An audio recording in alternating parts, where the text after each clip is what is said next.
Well, we are at the top of the hour. Let's go ahead and get started. Good afternoon, everyone, and thank you for joining us.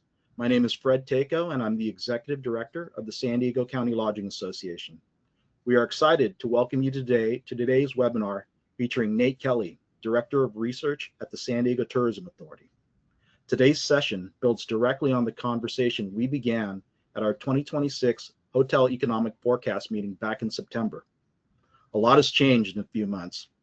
The market continues to evolve, giving us insight into travel behavior and larger economic trends. News that once resided in hospitality and tourism trade publications are now being reported on mainstream news. Earlier this week, the San Diego Union Tribune ran a story with an extended title that says it all. The headline reads, "A warning sign? Tourism in San Diego slows, with hotels seeing fewer guests. Where San Diego normally sees gains, hotel stays are declining, and more of the same is expected next year." With so much in the news, Nate is here to help us make sense of it all, with fresh, data-driven insights into the latest trends shaping San Diego's tourism sector.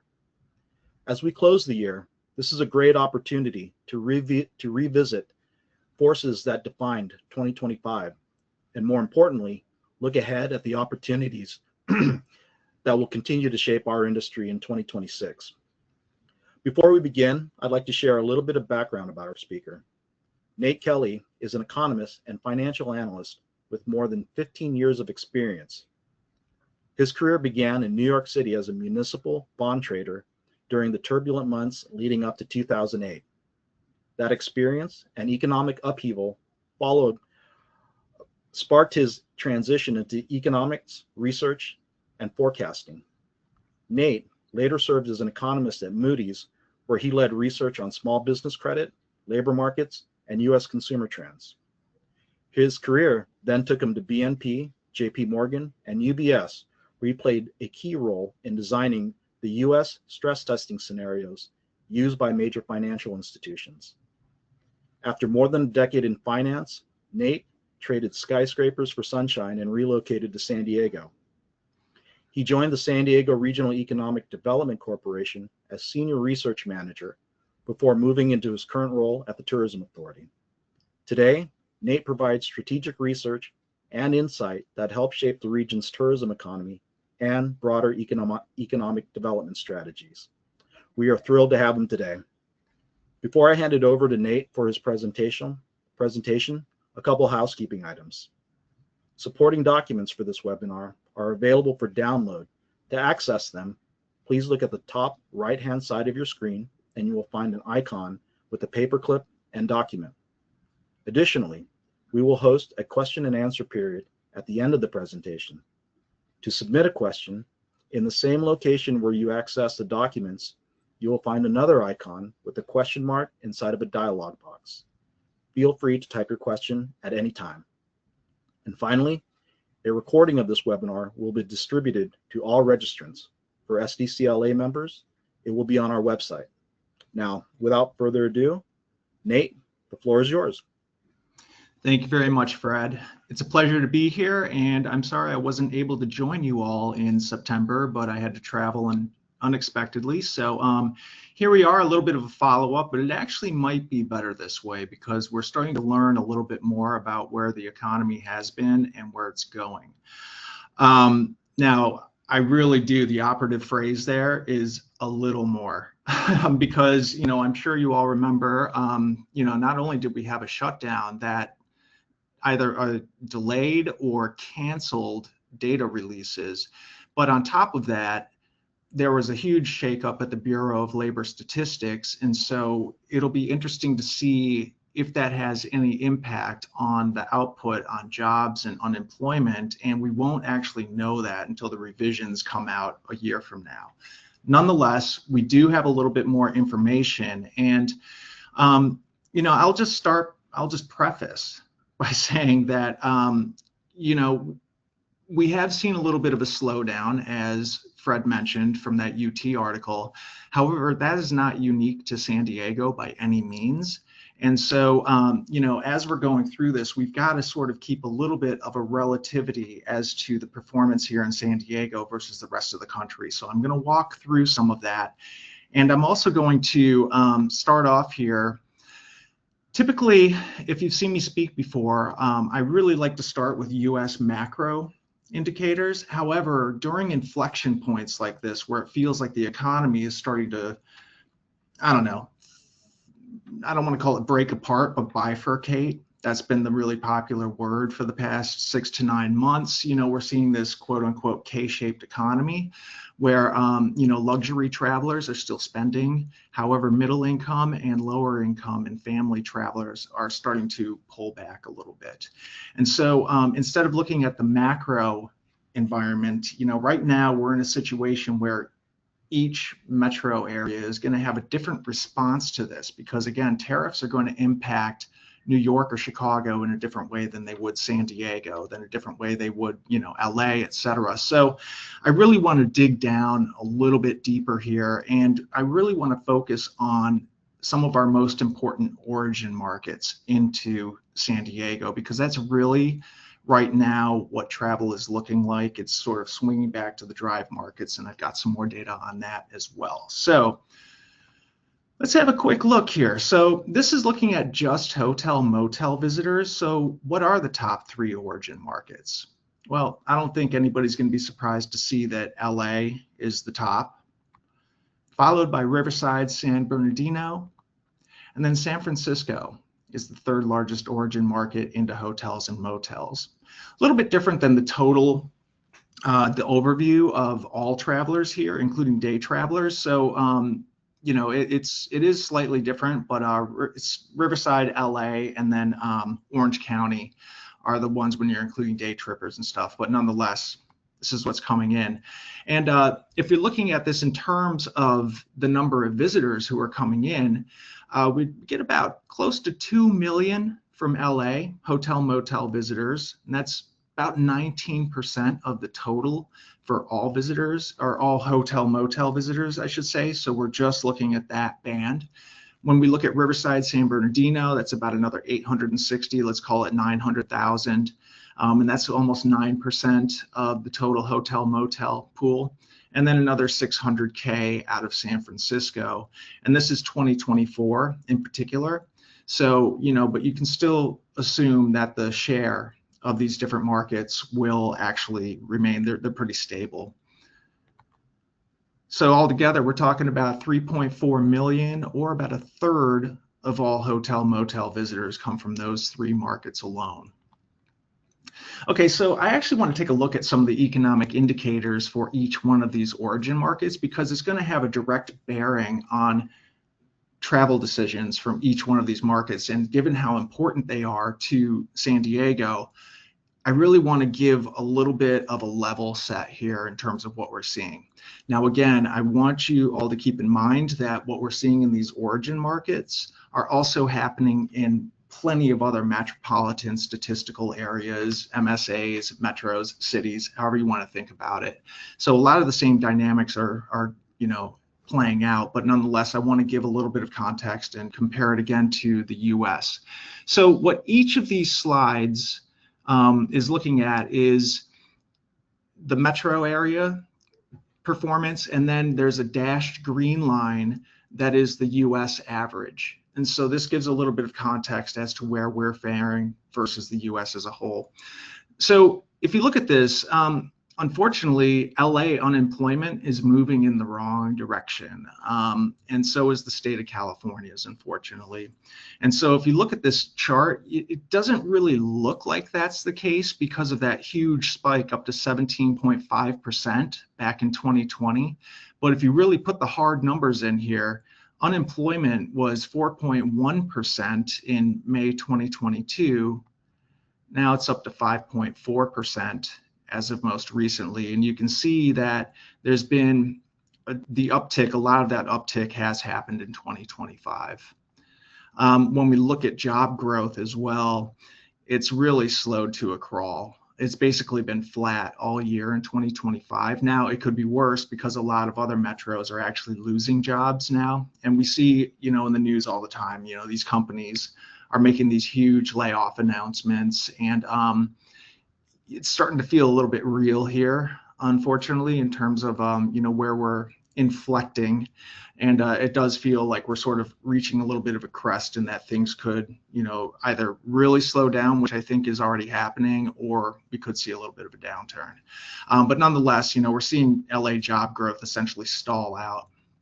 However, on the brighter side, and as you could imagine, average weekly earnings in Los Angeles are quite a bit higher than the US, so there is more spending power. Of course, it's offset a little bit by higher housing costs, but still, even accounting for that, the typical LA worker is pulling in more than the US average. Again, though, growth is slowing. That's the problem. So, the US is starting to catch up a little bit, but, growth has definitely lagged at certain points, particularly in this range here, 2023, 2024, but it looks like things have sort of stabilized and started to pick up again. So that's a good sign overall, given the fact that employment's sort of just sticking around and unemployment's moving in the wrong direction. Now, if we switch over to Riverside, a slightly different story, not in terms of unemployment, but you can see again, 3.5% back around in that May to June 2022 area, but now we're up to 6.1. And again, that's a little bit concerning here. And that's actually a larger increase than we saw in LA, right? 5.4 to 6 point, or it was 2.5 to 5.4, whereas it's 3.5 to 6.1. And overall, just structurally speaking, unemployment's a little bit higher in Riverside anyway, but this is a little bit of a wider gap than we've seen in the past.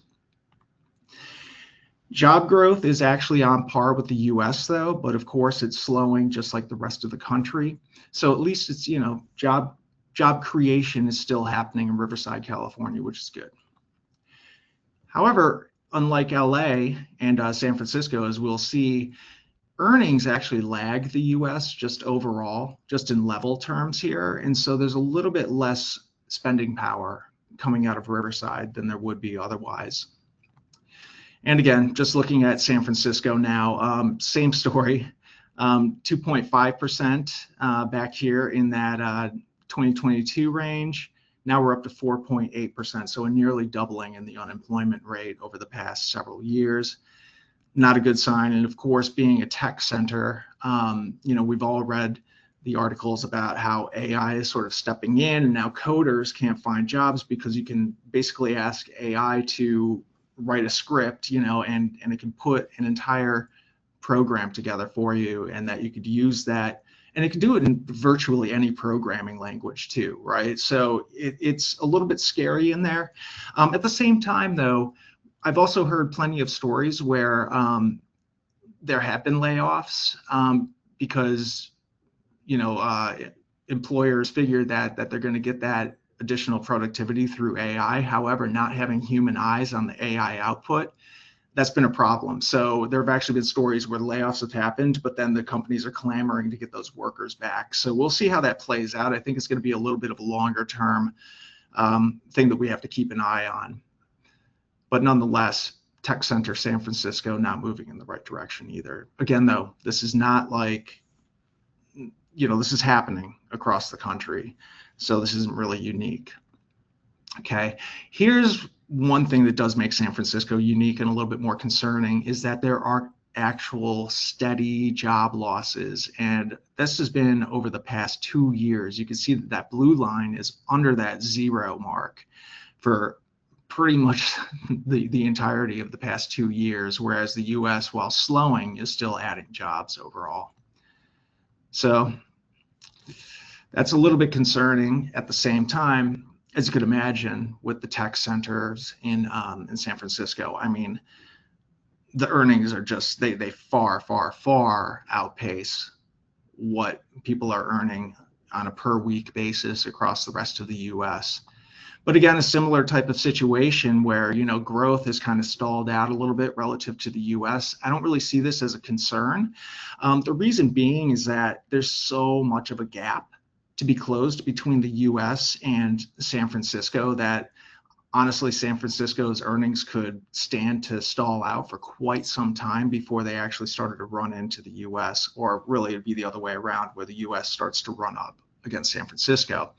But if you look at this, right, average year-over-year growth since July 2022 for weekly earnings has just been just under 1% during that time versus nearly 4% for the US. And then if you look at just January through August 2025, so August 2025 is the most recent data that we have, despite it being December now. But if you look at that first 8 months of the year, it's about 2.8%. That's the average year-over-year growth versus about 3.7 in the US. So it does look a little bit better for 2025, but nonetheless, still a little bit slower. And just to say, you know, if we're recapping this, the way I'd put it is that, yes, I do think that some of the drop, actually, I'd imagine that the majority of the drop in performance actually really does have to do with that economic uncertainty that's happening in each one of these markets and every other market too. I mean, Denver, you know, Chicago, New York, DC especially, right, with all of the furloughs and layoffs happening with federal workers. So, you know, we're just keeping this in mind. And again, right, you know, I would say that, you know, states like Virginia, you know, are faring much worse than you know, California or San Diego in particular because of that huge DC poll. Okay, so this is, I really sort of like this chart, but it takes a little bit of explanation here. So this is the change in spending share versus same time last year from February 1st to October 10th. Now, why did I pick those dates? Because I feel like the shift in the market really started to take hold in February. It really started to materialize in March and April, but you start to see the transition in February here. Now, this is the change in share. So keep in mind, right, when we see LA up, Riverside up, San Francisco up, it doesn't mean that the total spending is up. It just means that if LA commanded 17.5% of the total spending in San Diego, that share is going from maybe 17.5 to 18.2 or 18.3 of the total spending. So there's two ways that can happen. Either LA is spending more or other metros are spending less when they come or than they were over the same time last year. And what we are seeing is that it is in fact a shift out by our longer haul markets. And there's a ton of research out there that has already investigated whether or not, you know, people are staying closer to home than they were last year. And anywhere from 2/3 to 3/4 of all of the respondents, potential travelers over the next year, said that they're going to definitely stick closer to home as a way to assuage some of that uncertainty and to save some money as well. So LA, Riverside, San Francisco up quite a bit, and this is credit card spending as well. So this is from Affinity Solutions. But yeah, what we see is, you know, New York, Dallas starting to pull back a little bit, you know, and we're seeing that higher concentration in LA, Riverside.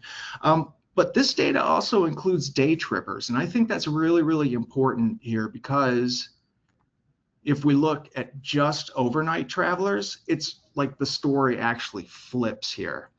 And this is where I think we're starting to see that loss in travel coming out of Riverside and LA from a hotel perspective. Because when you look at overnight and you're seeing this drop in the share of spend coming from these markets, that implies that they're either not showing up and they're not coming down, or if they are, they're staying less or fewer nights. And that would actually account for some of the performance issues that we've seen, because even if we have the same number of visitors, but they're only staying one night instead of 2 or 3, that's obviously going to pull total room night production down. On a brighter note, San Francisco is stepping up here in terms of the share. So it seems like San Francisco has been relatively stable However, San Francisco is the smallest of those three key origin markets. So, we look at this, and this would imply that there are more day trips coming from LA and Riverside, or again, like I said, staying less time. But anyway, if you combine all this together, and I actually just blew through the two bullets that I was going to share with you guys. I was going to make it a reveal, but nonetheless, that's the gist of it here. So let's just look at just hotel performance, and let's put this all together then. Now, what's interesting, if you zoom way out and you look at 2025 as a whole, it's very deceptive. It's deceiving here because we've had pockets of really good performance, but mostly pretty middling, if not a little bit softer.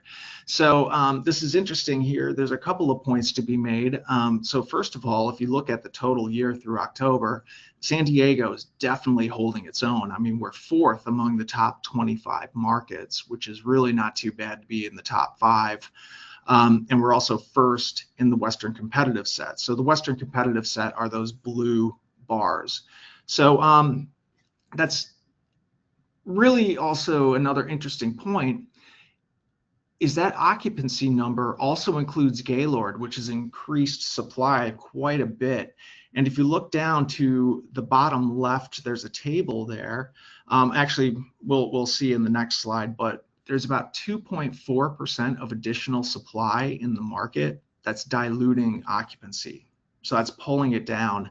And so assuming that that same amount of business would have come into San Diego regardless, our occupancy rate would actually be closer to about 66 to 76 to 76.5%, which would actually put us ahead of Boston. So like I was saying before, relative to the rest of the country, San Diego is still holding its own. However, that's changed over the past several months, as most of you, I'm sure, are fully aware. Now, if we're looking at this on a year-over-year basis, I want to call your attention again down to that bottom left table. And you see that the year-over-year change in room night supply, so right there, that's your 2.4%. Whereas if you look at just the city of San Diego, which is that second row, supply is only up 0.9%. So that really is quite a stark difference, and it quite literally is actually 90% of that is Gaylord. Another thing I want to point your attention to is on the bottom right-hand side.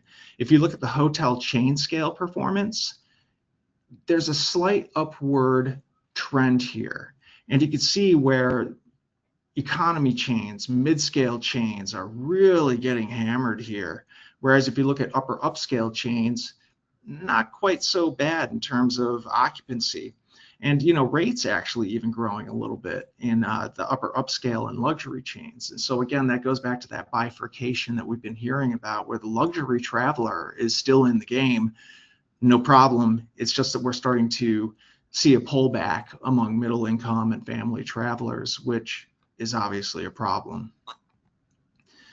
Now, if you look at just October 2025, you can see that performance has deteriorated. We've seen an acceleration in the deterioration really since March or April. So it's been fairly long-standing, 6 months or so of this, according to the data. And you can see that we fall quite far in terms of the rankings. So, I think that we're not even 10th in the top 10 there. And you can see that San Francisco, Orange County, and LA have us beat by a fairly wide margin. So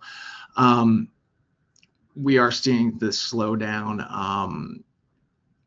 Again, occupancy being diluted quite a bit by Gaylord, and they've had a little bit of a slower start than at least we were anticipating in terms of the forecast, and we'll get to that as well.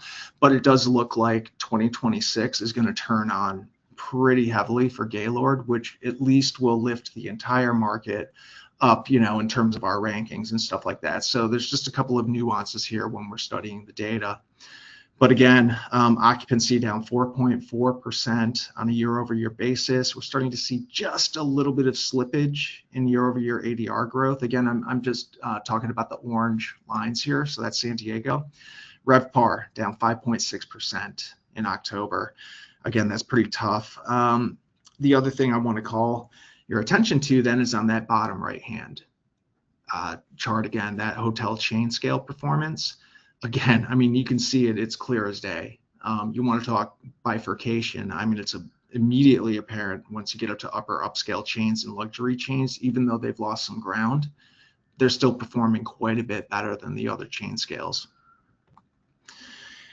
And just to give us a little bit of an idea of what November is shaping up to be, if we look at the daily STR data that's come to us so far, so that is through November 22nd, we just got the fresh data through the 29th today, so we haven't processed it yet, but looking at the first 3 weeks of November, you can see pretty clearly here that demand is trailing where it was last year, about 2.6% down, revenue down even a little bit more, 4%, and that's because we're starting to see some slippage in daily rates. RevPAR taking a heavy hit then, combining all that together, down about 7% year over year for those first 3 weeks of November. That said, there's a couple of points to be made here. And we'll get to the bottom of it too, but when we're looking at travel click data that shows on the books, bookings for different hotels, it looked like there was quite a bit of pickup for that WWE Survivor Series that happened downtown over the past weekend. So we might actually see some bump from that because it looked like the bookings, the forward-looking bookings, were quite a bit better than they were last year. And as we all know, Thanksgiving weekend tends to be pretty weak here in San Diego. So that was a very welcome boost if it materialized. The other thing too that's interesting is that forward-looking data also showed that the first week of December was shaping up to be better than it was last year too. So it could be that people are extending their stays, or there could be another reason for it. But nonetheless, it does look like the end of November and at least the very first part of December looks pretty decent.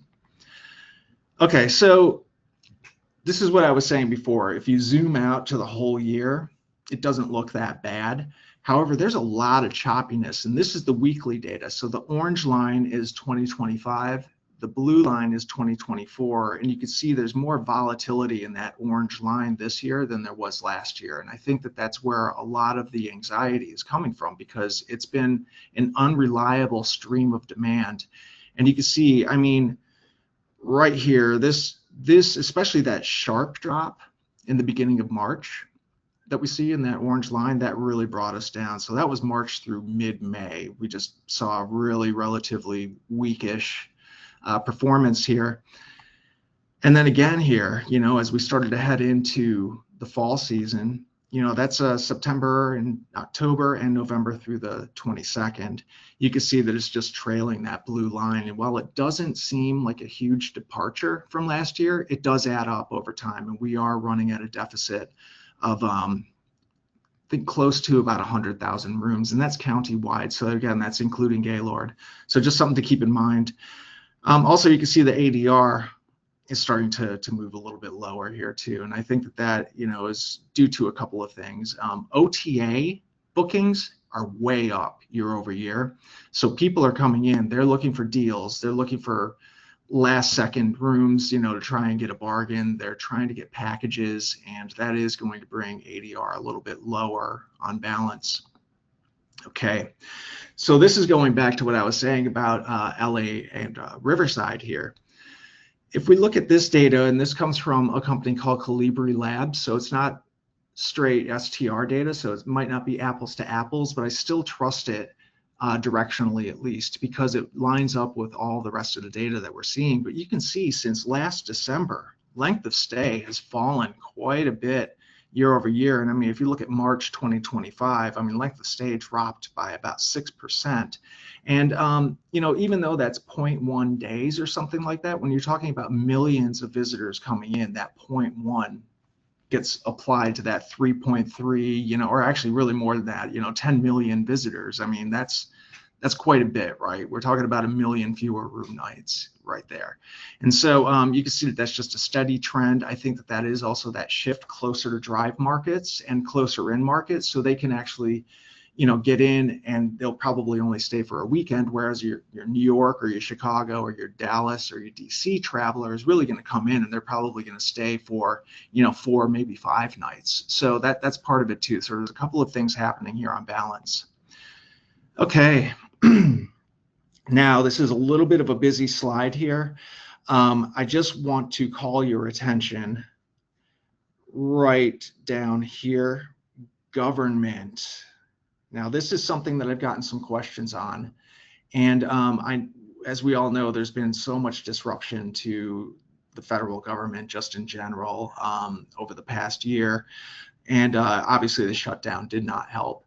But there have been new travel protocols put into place for federal workers. And so that's been part of it. So there was some confusion earlier in the year about whether or not government travelers, could go to where they needed to go. So that was a little bit of a hiccup as well. But even more broadly, if you look at this, those purple or these pink dots here, right? This is the year-over-year percent change. I mean, virtually every single segment here is in the red, except for packages and promotions, like I was saying before. So again, that's sort of like that OTA line there.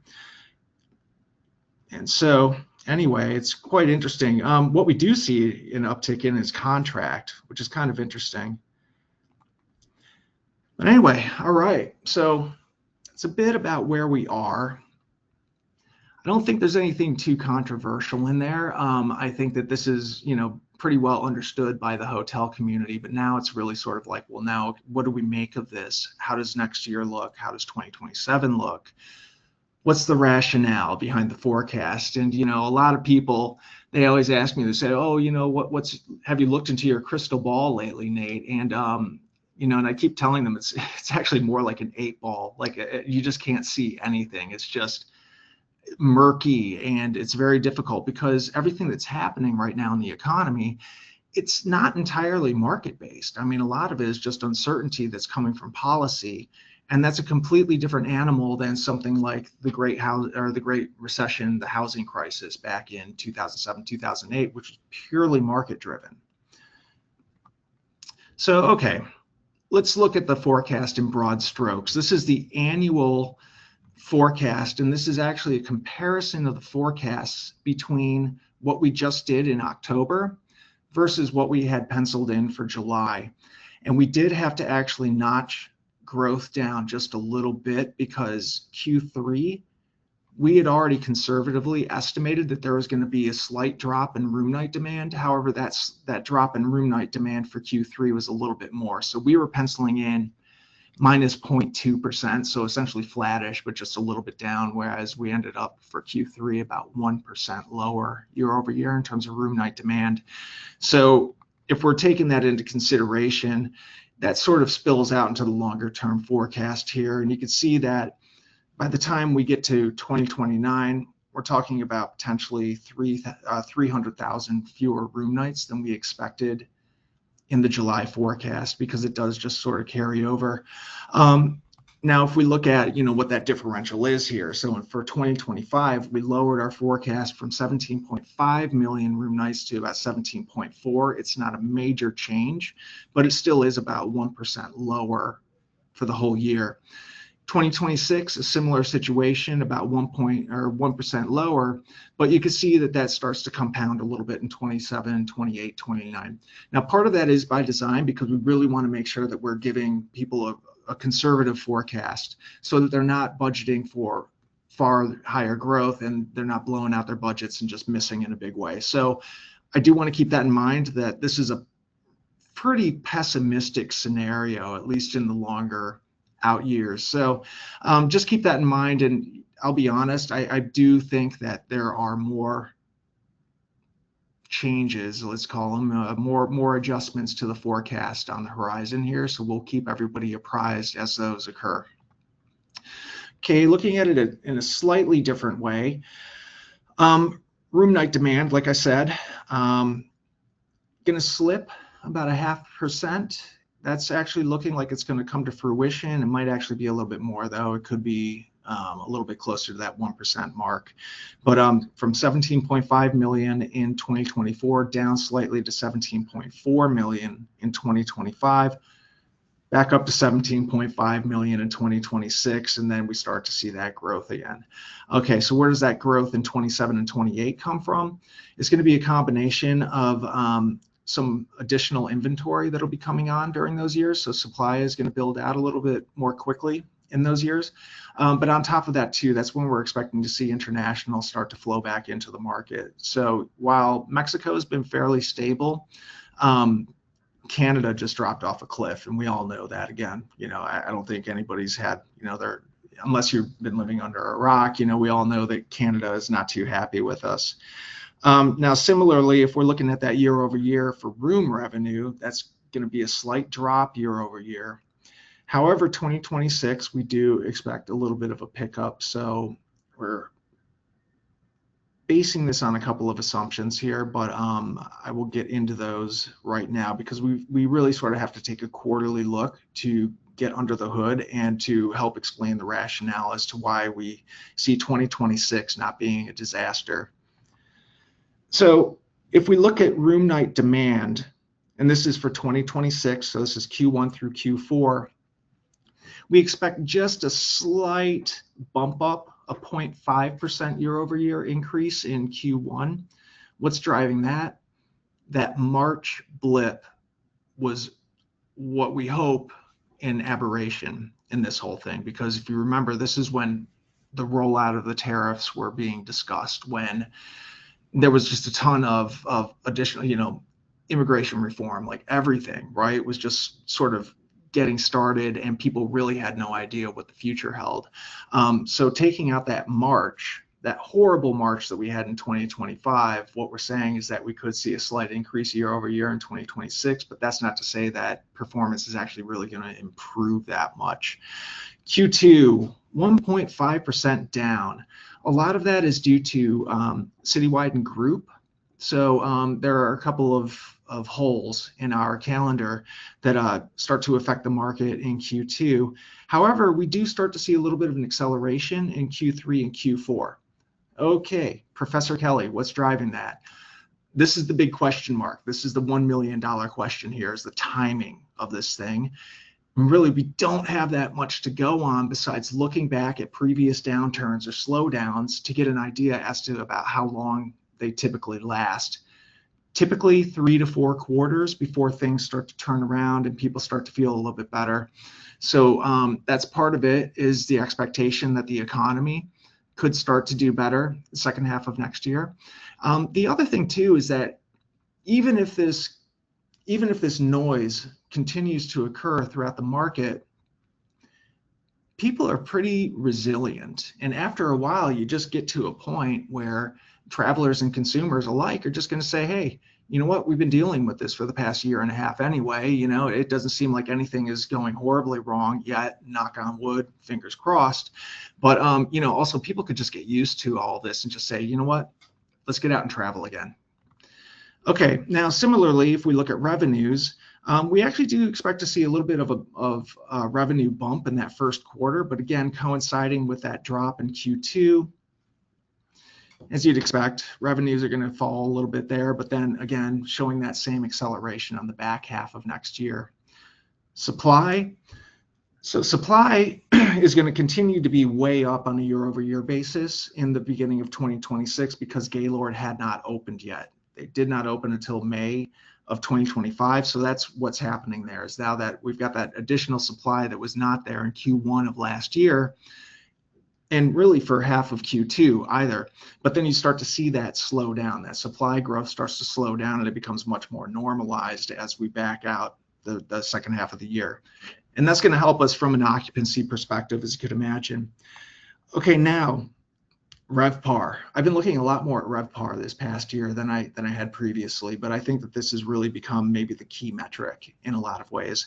You see, again, 2026 Q1 and Q2, pretty rough because that additional supply is diluting occupancy, right? So it's that occupancy piece that's going to be pulling us down. Yet you start to see things normalize in the back half of next year. Okay, now I gave you all of the notes, and also, maybe we should have like sent out, I don't know, packages of Kleenex and stuff for people to cry into to each one of the members who showed up here to join this, but it's not all that bad. Now, please keep in mind that all of us here at the Tourism Authority have absolutely, we just have the most pessimistic outlook, because at the end of the day, we just don't want our stakeholders to go out and blow out their budgets. Just don't do it. Let's just, keep it down to a dull roar. But if you look at this, you can see this is a week by week look at travel click data. So this is forward-looking data. This is on the books as of November 23rd. And you can see at that very back end of November, and that's that WWE Survivor Series, interestingly enough. And then that first half of December is what I was talking about too. You actually see some positive here. Now, it looks like there's going to be some bumps in December, which is unfortunate. But if you look forward to the first part of 2026, I mean, there's really only 4 red bars here. So it does look like we'll get some growth potentially here, at least directionally speaking. Now, don't go out and assume that we're going to, get a 30% increase in room night demand once we get to January. This is just saying that as of November 23rd, there are many more room nights being booked for these months than there were as of November 23rd, 2024. But nonetheless, it looks like things are moving in the right direction. And if you look at January, February, and then, particularly March here, because March was so bad last year, there's quite a bit of gray here. So that 0.5% bump in room night demand that I was showing you for Q1 on the previous slide, it could actually be a little bit better than that. So, fingers crossed, we'll know shortly, soon enough, whether or not that's coming to fruition. April actually looks pretty good, and that's actually a couple of new citywide events that are coming into town that were not here this year. So we're going to get some bump there. We'll get some compression. That's good, at least throughout the city. And as we know, compression spills out across really the entire county. So we should all benefit from that. The problem, and we'll be getting the graphic of this pretty soon as the data becomes more complete, but May doesn't look good. That's going to be what pulls down that entire Q2. So May's looking pretty shaky, and that a lot of that does have to do with the convention calendar and trying to fill those holes and trying to figure out what those room nights can be generated. But anyway, that really takes us to the end of this. It's a murky outlook. I don't know what else to say. It changes week by week, month by month. But as of right now, this is the most reasonable forecast I think that we could actually provide the community. And I will say this much as well, is that we have actually actively downgraded the forecasts. So we get them from tourism economics, we get the draft, and then each time we're like, there's no way, right? We're not going to see 2.5% RevPAR growth in 2026. I don't think anybody believes that. So in a lot of ways, we are actually taking a boots on the ground approach to this. And we're being very San Diego centric here. And also another thing just to keep in mind too, I got a lot of questions for a long time over, well, why is our growth so much slower than the rest of the country? Well, it's because we recovered so much more quickly. So just the key takeaways here. Yeah, things don't feel awesome in 2025 relative to last year. We are starting to see a little bit of shakiness in some of those origin markets, and we're starting to see some changes in traveler behavior that will affect the market until longer haul markets or travelers in longer haul markets start to feel a little bit more confident about coming in. Timing of any sort of economic slowdown, that'll have a huge influence on what we're expecting in terms of performance overall. And then finally, though, things aren't looking all that bad for the first part of 2026 as of right now. So, we could see that performance actually is better than we expected, and then we can actually start to raise expectations, and hopefully, we could take those Kleenex boxes back from y'all, and we'll figure it out. But okay, with that, I'll turn it over. Any questions? Any comments? Absolutely. Hey, Nate, thank you very much for that very thorough presentation of the data. As we indicated, a lot has changed since this group was last together, and there's a lot of good new information in there for them to digest. I've got a couple questions, and of course, a reminder for folks, if you would like to ask a question, on the top right-hand side of your screen, there's a question dialog box. So go ahead and type your question in now. But we do have a couple questions here for you, Nate, and some of these questions you've touched on in your presentation, but I think it is worth reiterating. First one, how much of San Diego's tourism slowdown is tied to the broader macroeconomic uncertainty versus local competitive pressures? And there's a follow-up question to that I'll tack on right after you've had a chance to answer that first one. I would argue that virtually all of it has to do with the economic uncertainty. Everything from travelers wanting to stick closer to home. We were just getting those longer haul travelers back again, last year. It's really, the timing couldn't be worse, but we're really starting to see that. I think that's a lot of it. I think that shorter length of stay is directly tied to people wanting to spend less. And when they are coming, they're really trying to maximize that value. So, we're starting to see those package deals really become one of the anchors of the industry right now. So all of that is tied to economic uncertainty, right? I mean, I'll be honest, even as an economist and somebody who is steeped in this data all the time, when I keep reading day after day after day, 30,000 jobs being eliminated at Amazon, 15,000 here, 17,000 here, I am sort of like, well, maybe I do a staycation, maybe, I figure it out. But I was actually thinking about going out to Hawaii for a little bit, and I don't know, I think I'm probably going to put that off for a little bit. So I mean, and they say that research is me search, so I mean, there is a little bit of a maybe bias there, personal bias, but nonetheless, I would say, yeah, economic uncertainty is virtually all of it. I think that because international is about 10% of our overnight business here in San Diego. So yes, there's been a slight drop in overnight visitation and spending in the market, but if you really put it into proportional terms, it's not an enormous decline there. So yeah, economic uncertainty for sure. Okay. This is the follow-up question to that is a little bit of a post-mortem from this past year, and it's related to that question, and that is, the summer season was significantly weaker than normal, with nightly rates dropping as much as 10%. What factors contributed to such an atypical decline during the peak season? Well, okay, there's a couple of things going on. Now 10%, that's interesting because we didn't see that, and the broader data doesn't show that much of a decline, but we have seen some slippage. But I will say this much.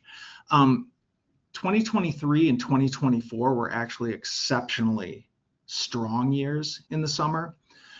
So for instance, in 2023 and 2024, our occupancy rate was the top. We were first in the entire country, or at least for the top 25 markets.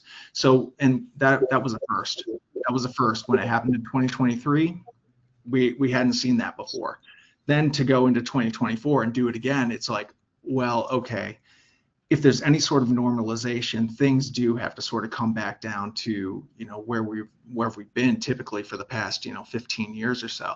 So there's a couple of things at play there, but at the same time, there has been just some organic drop off in the market, and I think a lot of that again goes to the fact that we were getting fewer of those people from across the country who would stay longer, who would spend more, who would go to the attractions more, who would do all of these other things. We're just not getting as many of them. And you've got Angelinos who are coming down who might have probably been to San Diego a dozen times, if not more. So they know what they're going to do or not do, and they might not be interested in doing all the attractions or even staying that as long. So Lots to unpack there, but yeah, summer was a little bit weaker, but it was weaker from a much higher level than we normally are at. And also at the same time, we do have these shifting variables.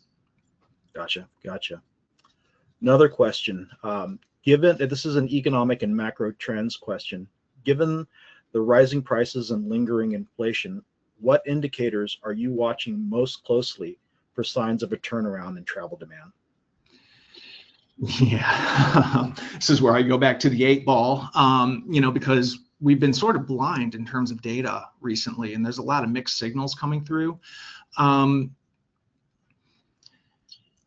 Interestingly enough, it looks like the consumer is still spending. However, and a lot of that is actually discretionary spending as well, which is sort of amazing. There's a couple of different theories there. Actually, before I get into theories, but it has been jumping around lately. So, September looks strong, October did not look strong. There have been murmurings from the retail side of things that the beginning to the holiday shopping season has not been awesome, and that they're really not expecting, any sort of records to be broken this year. There are some theories that people rushed out to get ahead of tariffs, and they bought so many durable goods and so many, different things that they thought they were going to need. They packed in all of that spending in February and March before the tariffs took effect, which would leave more or less money on the back end as you follow through the rest of the year. And it could also just be that, if you look at credit card data and, for the entire US, credit card balances are at record highs. And they continue to keep climbing. So I've got to believe that there's a solid chunk of the consumer base that is looking at their credit card balances saying, you know what, we've got to pull back, we've got to slow down, we've got to really be more intentional with how we spend money. In terms of travel, though, what's interesting is travel intent still remains exceptionally high. So like 80% of US travelers that were surveyed, still plan on traveling within the next 6 to 12 months. It's just that they're going to change their behaviors when they're doing it. So it's still going to be a market impact that is probably going to be overall on balance relatively negative. But nonetheless, at least the interest is there. At least people haven't completely entrenched in terms of their intent to travel and their willingness to travel. Sure. Thank you. Another question. This one has to do with, competition and just the industry adapting. You referenced the popularity of the WWE Survivor Series as well as other events. Question is, with leisure travelers having more options, what role do new experiences or investments play in driving visitors to the region? Yeah. So first of all, I'd say that there actually haven't been too many new attractions that have been added to the market in quite some time. One of the biggest deterrents to travel into San Diego is that, again, we get so many people from our drive markets. They've been here, they've done that. They still want to come to San Diego and have, a nice chill weekend or whatever. But there is sort of like this, well, I might try a different destination type of thing. Now, granted, all that said, there are so many people that come to San Diego that aren't from those drive markets or San Francisco, that do come despite, right, 2/3 of the people who come and stay in hotels and motels, are still from outside those markets. So, people who are still coming down, and in a lot of ways, there are quite a few first-time visitors who are coming into the market who, despite the fact that there might not be a new suite of, attractions and new things to do, that they're still having a great time and that they're still really getting into it and really spending on all of those things and really making sure that they're spreading out their vacation while they're here. Got it. And one more question, and this one seems like a good question to end it on. This is forward-looking, but what can San Diego learn from past crises or slowdowns, such as the financial downturn and pandemic recovery, to navigate this moment more effectively? Yeah, that is a great question because that was one of the first things I started looking at. And if you look at the hotel performance data in particular, it's amazingly resilient. Like, I mean, amazingly resilient. We're talking about the worst economic downturn since the Great Depression. And yet, occupancy, yeah, I mean, it dropped a little bit, but I mean, nothing compared to the rest of the country. And we're starting to see that again. We're seeing some of that now. Um, Granted, again, there's always going to be that shift to the drive markets. And if we want to put a little bit of if we want to quantify it a little bit, there's about 40 million people that live within a reasonable driving distance of San Diego. So that includes Arizona. It also includes Vegas, but then it includes our, down Southern California, Golden Triangle. It also includes San Francisco just because it's such a short flight, but and people are willing to do it. But, I think that really plays a key role because we're in a unique position both as a destination, but also geographically too. It's very interesting how we're sort of at the bottom of that triangle. We're like at the bottom of that funnel. So, people who would have otherwise gone to maybe Australia or Hawaii or Asia or something like that, if they redirect, they're all going to redirect basically right into San Diego. And so, and again, I think that goes back to what I was saying before about how, yes, okay, performance is not great on a year-over-year basis, but if you look at it in the context of the rest of the country, we're not doing horribly. October is ugly, like no doubt, right? I mean, we saw that drop in the rankings, but nonetheless, I mean, on balance for the entire year, it's kind of amazing how we're holding our own relative to the rest of the country. Got it. Well, we've reached the end of our allotted time. To our attendees, thank you for joining us today. We hope this session has provided you with valuable insights and practical takeaways that you can apply to your hotel. Once again, thank you to Nate Kelley for presenting and engaging with members of the hotel community. As a reminder, a recording of this webinar will be distributed to registrants and will be available on our website. Well, until next time, have a great rest of your week. Thank you. And thank you.